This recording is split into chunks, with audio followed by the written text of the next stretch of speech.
मानुष तेरा गुण बड़ा, मांस न आवे काज, हार न होते आवरण, त्वचा न बाजा न। अब मनुष्य की विशेषता और पशुओं की विशेषता पर तुलनात्मक अध्ययन करते, कंक्लूजन करते हैं कि देखो तुम्हारे अंदर कुछ भी अच्छाई नहीं है, सिर्फ एक अच्छाई है कि तुम गुणवान बनो। यदि आप अपने जीवन में गुणों का विकास करते हैं तो गुणवान होंगे, तो निर्गुण अर्थात जो बुराइयां हैं वो विदा होने लगती हैं। जब आपके अंदर अच्छे गुण आने लगते हैं, जब आपके अंदर रोशनी आने लगती है, तो आपके जीवन से अज्ञानता अंधकार मिटने लगता है। जब गुणों का समावेश होता है तो अवगुण दूर होने लगते हैं। तो अवगुणों का जितना आपके जीवन में अवगुण जितने दूर होते चले जाएंगे, गुण आपके जीवन में आते हैं। एक एक गुण आप अपने जीवन में संजो कर रखिए। जिस तरह से आप कमाते हैं, कमा कर रुपए पैसे बैंक में तिजोरी में जमा करते, आज हमारा 10 लाख हो गया, बढ़ करके 20 लाख हो गया, 30 लाख हो जाएगा, फिर बुढ़ापे में काम आएगा, बीवी बच्चों को काम आएगा, मेरे लड़के बच्चों को काम। उसी तरह से अगर आपके जीवन में एक गुण आए तो बहुत खुश हो जाइए।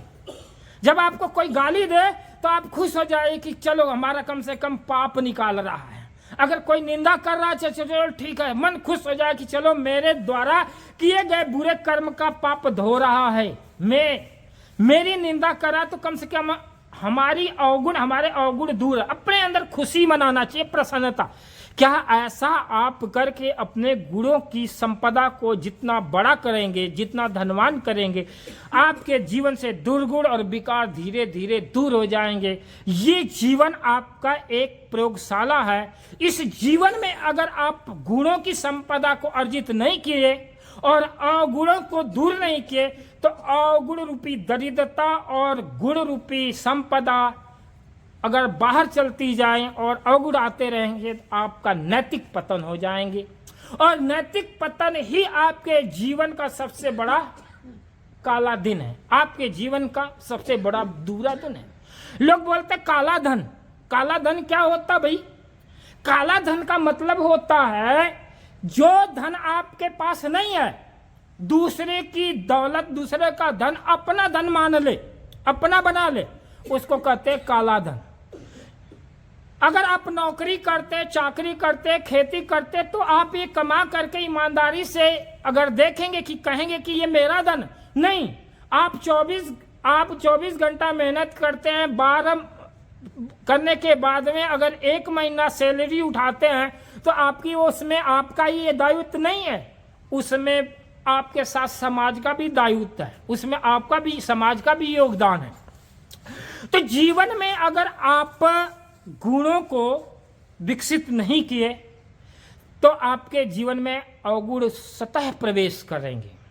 अगर सिद्धांत है लॉ टेक्सन पावर का, प्रकृति का एक सिद्धांत है कि जो चीजें ये खाली होंगी तो ये खाली चीज अगर अच्छी चीजों से नहीं भरेंगे तो ये बुरे चीज से भर दी जाएगी। इसलिए यदि आप अच्छी चीजों का अन्वेषण नहीं करेंगे, अच्छी चीजों का समावेश आप अपने जीवन में नहीं करेंगे तो आपके जीवन में बुराइयां अपने आप आ जाएंगी। और बुराइयां कैसे आती हैं? बिना निमंत्रण दिए।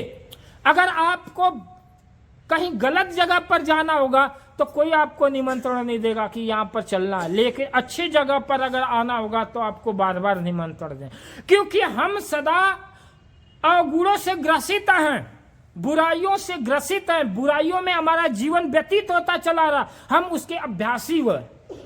इसलिए हम गलत चीजों को बहुत जल्दी पकड़ते हैं और अच्छी चीजों को सही ढंग से जल्दी नहीं पकड़ते। उसके लिए हमें अभ्यास करना पड़ता है। इसीलिए अभ्यास का नाम साधना है। अच्छाई को धीरे धीरे धीरे धीरे पकड़ना, उसका अभ्यास करना क्या साधना है। उसी तरह से आप गृहस्थी जीवन में क्या कीजिए कि अपने गृहस्थी जीवन में जहां पर भी निंदा होती है, बुराइयां होती है, आप थोड़ा इग्नोर कीजिए। सास बहू घर में बहुएं अगर गलत कर रही हैं तो आप इग्नोर करना शुरू कीजिए।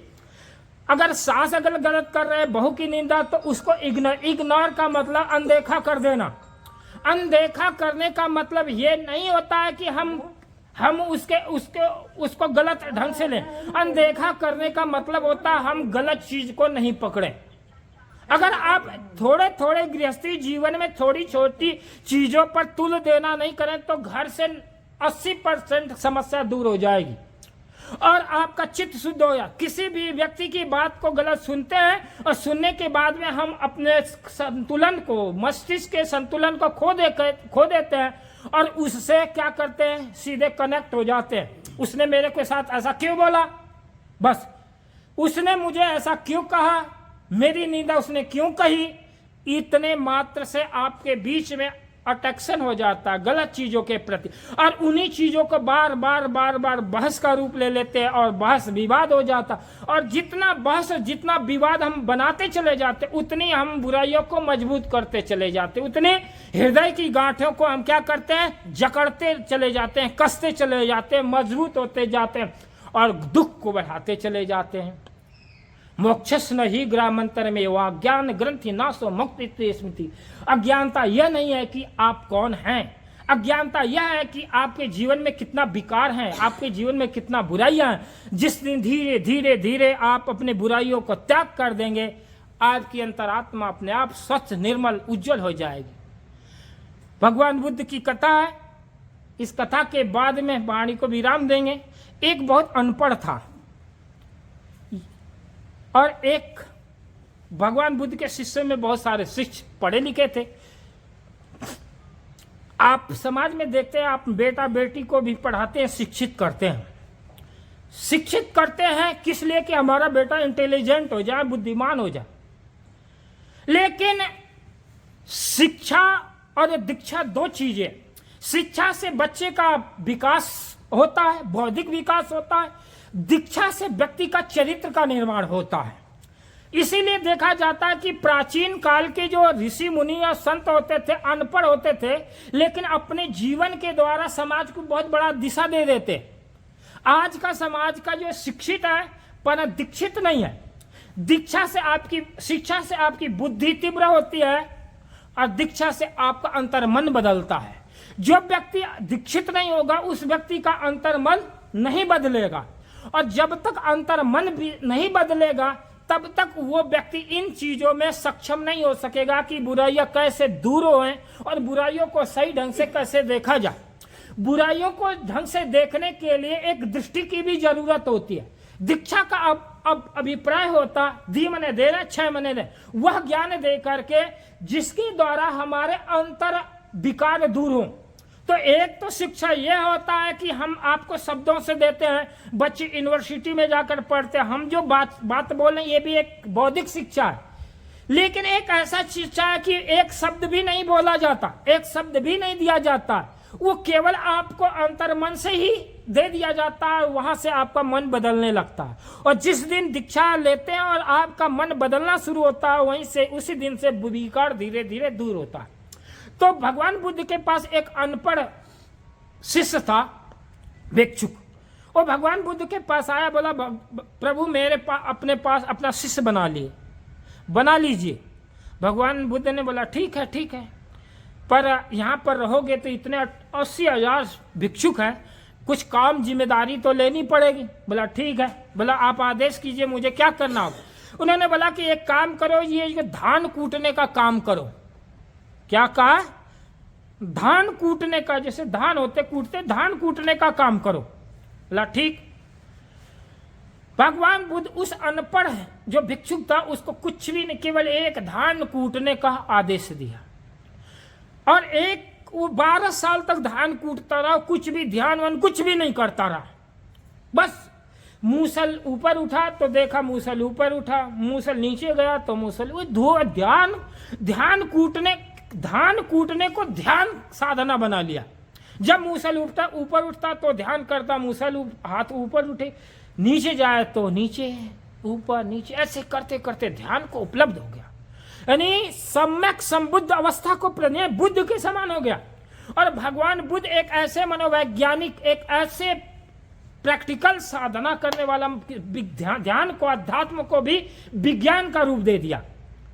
भगवान बुद्ध के जीते जी ऐसे सम्यक संबुद्ध अवस्था संबोधि को प्राप्त हो गए। सारीपुत, मोदग्लान, भारद्वाज, महाकाश्यप, ऐसे बहुत सारे भिक्षुक थे जो बुद्ध के रहते रहते बुद्ध अवस्था को प्राप्त हो गए, बोधि को प्राप्त हो गए।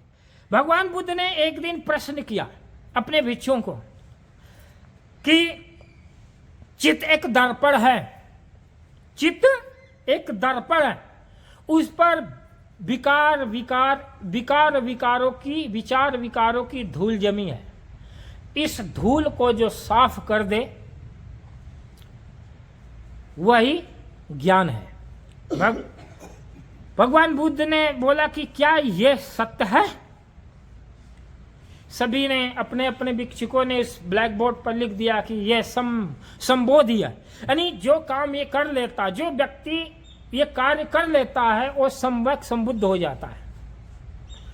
तो वो लिखा हुआ था चित्त दर्पण है और चित्त रूपी दर्पण पर विकारों और विचारों की जो धूल जमी है, जो इसको स्वच्छ कर देता, साफ कर लेता, वो सम्यक संबुद्ध को उपलब्ध हो जाता। एक दिन वो अनपढ़ जो मूसल चलाने वाला, धान कूटने वाला आया और उसने एक चाक उठाया पना और बोला कि ये सब बकवास है, यानी ये सब फालतू चीजें। उसने बोला ये सारे चीजें फालतू है, कैसा विकार, कैसा चित्त, कैसा मन, कैसा विवेक विचार, ये सब फालतू चीजें। आगे पीछे के जो भिक्षुक से देख करके आश्चर्यचकित थे, बोले ये अनपढ़ गवार, ये अनपढ़ गवार इस तरह से अहंकार में आकर के इस तरह से बातें बोल रहा है। उसकी शिकायत भगवान बुद्ध के पास ले गए, ये ऐसा जो धान कूटने वाला ऐसे से बोल रहा है, ये सब बकवास है, फालतू की बात है। उसको शाम को, जब भगवान बुद्ध शाम को उपदेश कर रहे थे, भगवान बुद्ध सुबह क्या करते थे, अपने भिक्षुकों को जलपान करने का आदेश करते थे, आप लोग ध्यान में जाओ, और 1 घंटा शाम को उपदेश करते थे सभी भिक्षुकों को, और दिन भर ध्यान करते थे। 24 घंटे में केवल भिक्षाटन यानी भोजन, थोड़ा सा विश्राम, और फिर 24 घंटे में 16 घंटा ध्यान, बाकी अपना काम। शाम को उपदेश में बुलाए गए, उस धन कूटने वाले को भी बुलाया गया, बोला यहाँ बैठो। बोला जो मैंने भिक्षुकों से प्रश्न किया था वो उसके प्रति तुम्हारा क्या कहना है? बोला प्रभु ये सब फालतू बातें। भगवान बुद्ध बोला कैसे फालतू बातें? जो बोध को प्राप्त हो जाता है उसके लिए विकार, विचार, धूल, चित्त, मन ये सारा व्यर्थ हो जाता है, तभी जाकर के बोधि को प्राप्त हो पाता है। भगवान बुद्ध उस दिन घोषणा किए कि मेरे आर्यपुत्रों अर्थात भिक्षुकों, ये मेरा पुत्र जो धान कूटने वाला आमिष, आमिष का मतलब है तुच्छ, जिसको तुम तुच्छ मानते हो, आमिष मानते हो, ये बोधि को प्राप्त हो गया, यानी सम्यक संबुद्ध हो गया है। जो इसको पाना चाहिए वो पा चुका। भगवान बुद्ध की घोषणा सुनकर सारे स्तब्ध हो गए कि हम लोग 24 वर्ष तक, 38, 50 वर्ष तक साधना कर रहे, नहीं पाए, धान कूटते कूटते बोधि को प्राप्त हो गया। परंतु भगवान बुद्ध की घोषणा व्यर्थ हो नहीं सकती। क्या घटा उसके जीवन में कि वो अनपढ़ गवार, धान कूटने वाला व्यक्ति भगवान बुद्ध के समान सम्यक संबुद्ध को प्राप्त हो गया, बोधि को प्राप्त हो गया। सिर्फ यही कि वो अपनी अंतर चेतना को अपने कार्य से जोड़ दिया, अपने मन को, अपने भाव को, अपने विचार को किससे जोड़ दिया? अपने कार्य से जोड़ दिया। इसी तरह से आप जो भी कार्य करते अपने जीवन में, वर्तमान में जो भी कार्य करते हैं और समग्रता और जागरूकता से जिस दिन कर लीजिए, उस समय कर रहे हैं। अगर भोजन कर रहे हैं तो भोजन में ही आपका ध्यान हो, अगर झाड़ू लगा रहे हैं तो झाड़ू में ही आपका ध्यान हो, किसी से बात कर रहे हैं तो उसी से ही लगे, यानी पूर्ण रूप से जागरूकता से जिस दिन काम करेंगे, आपके मन में संकल्प और विकल्प आएगा नहीं, बस कार्य होगा, और कार्य की समुचित निष्पन्नता और समुचित व्यवस्था ही समाधि है। और मन की संकल्प और विकल्प की अवस्था तभी खत्म हो सकती है जब आप प्रेजेंट में जीना शुरू करेंगे, अर्थात वर्तमान में जीना शुरू करेंगे। वर्तमान में जीवन जीने की कला ही समाधि है, और समाधि का मतलब है मुक्ति।